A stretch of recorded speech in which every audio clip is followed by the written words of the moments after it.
কার কেন কাত? হুমায়ুন এক জাত। কার কেন কাত? হুমায়ুন এক লাতখোর জাত।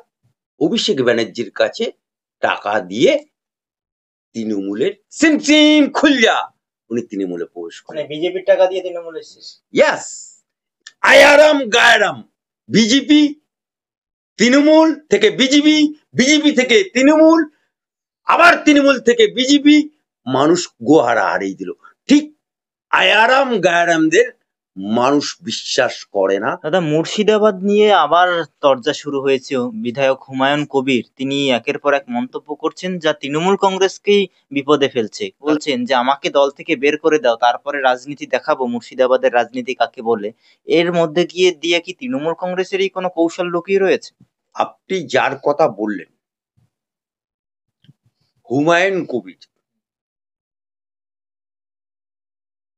হুমায়ুন কবির যেখানে গন্ডগোল সেখানে, হুমায়ুন কবির যেখানে পাল্টু মাল সেখানে, হুমায়ুন কবির যেখানে গ্রুপবাজি সেখানে, হুমায়ুন কবির যেখানে গন্ডগোল সেখানে, হুমায়ুন কবির যেখানে সেখানেই বোমাবাজি, হুমায়ুন কবির যেখানে সেখানেই খুন খারাপি, হুমায়ুন কবির যেখানে সেখানেই রেপ, হুমায়ুন কবির যেখানে সেখানেই। তা নাহলে এই হুমায়ুন কবির বলে কিনা 70% আমরা, 30% ওরা মেরে গঙ্গায় ভাসিত।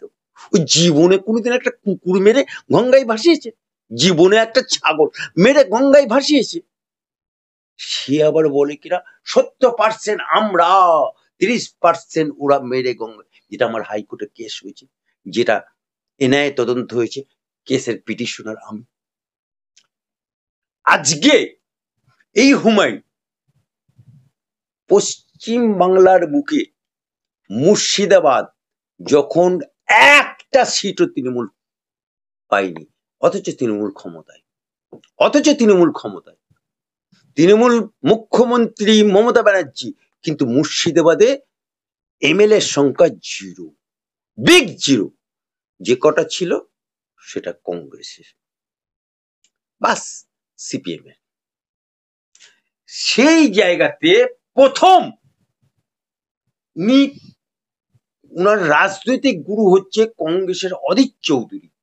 এই অধীর চৌধুরী ওকে রেজিনগর থেকে টিকিট দিয়ে জিতিয়েছিল, হাত চিহ্ন কংগ্রেস। কিন্তু মুর্শিদাবাদের বুকে নবাবের জেলা, সেখানে মির্জাফরের বাস, সেই মির্জাফরই করেছিল কংগ্রেসের সাথে গাদ্দারি করেছিল, কংগ্রেসের সাথে প্রথম নিমক হারামি করেছিল, অধীর চৌধুরীর সাথে নিমক হারামি করেছিল এই হুমায়ুন কবির।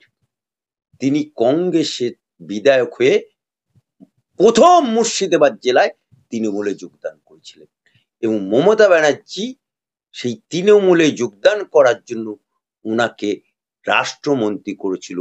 6 মাসের জন্য রাষ্ট্রমন্ত্রী হয়েছিল। রাষ্ট্রমন্ত্রী থাকাকালীন উনি তৃণমূলের সিম্বলে দাঁড়িয়েছিল, কিন্তু কংগ্রেসের দাঁড়ালেন, তাতেও উনি হারলেন। তারপরে গত লোকসভা নির্বাচনে উনি গদ গদ পদ্ম ফুল, ভারতীয় জনতা পার্টি লোকসভাতে, বহরমপুর লোকসভাতে অধীর চৌধুরীর বিরুদ্ধে উনি পদ্ম ফুল চিহ্নে ভারতীয় জনতা পার্টির হয়ে উনি ইলেকশন লড়লেন। সেখানে তিনি গোহারা হারলেন।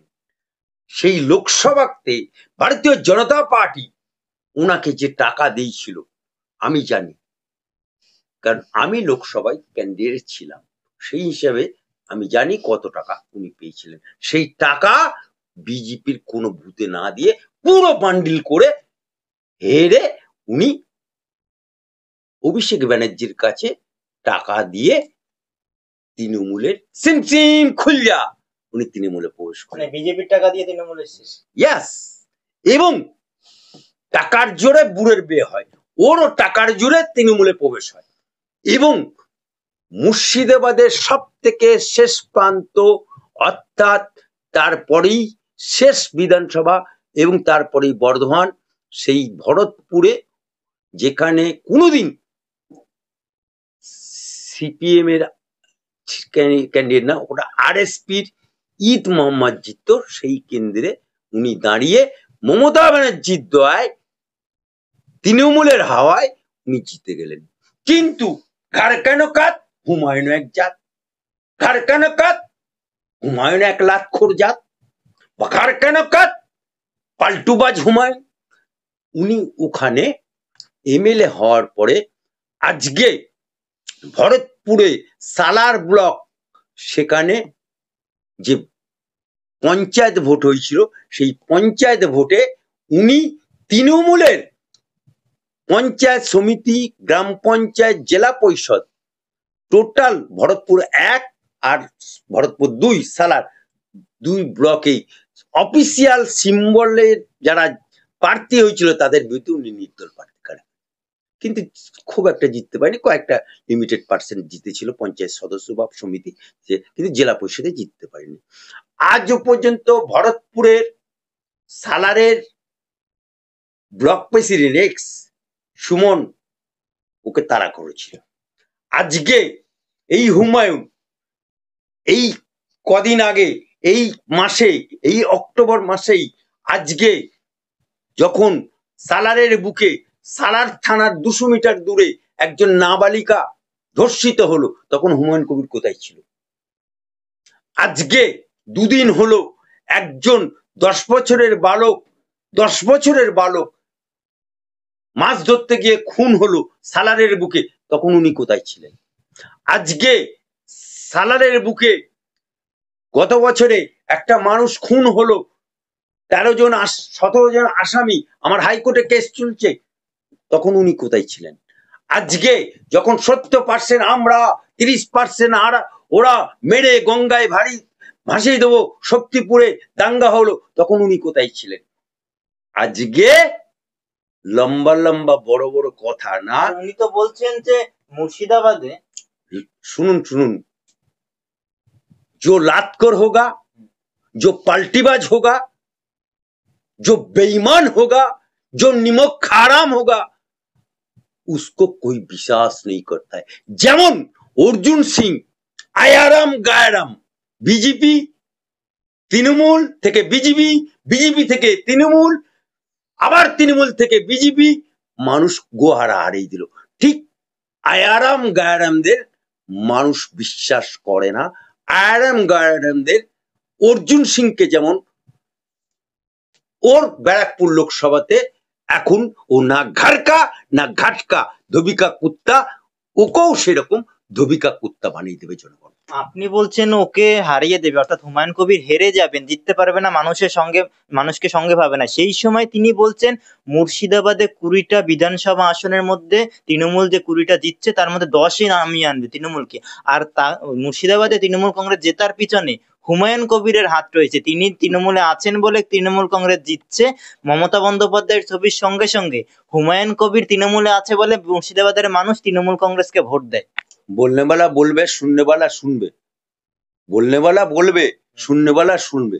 তাহলে হুমায়ুন কবির যখন তৃণমূল ছেড়ে নির্দলে দাঁড়িয়েছিল তৃণমূলের বিরুদ্ধে, তখন উনি হেরেছিলেন কেন?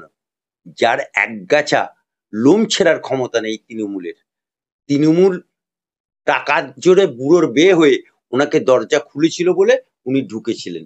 আজকে মুসলমানরা বা ওর যে বিধানসভা, সেখানে মুসলমানের বাস বেশি, সেই মুসলমানরাই ওকে কেলাচ্ছে, সেই মুসলমানরাই ওকে পেদাচ্ছে, সেই মুসলমানরাই ওকে তারা কাটাচ্ছে, কোনো হিন্দু ওকে তারা কাটেনি।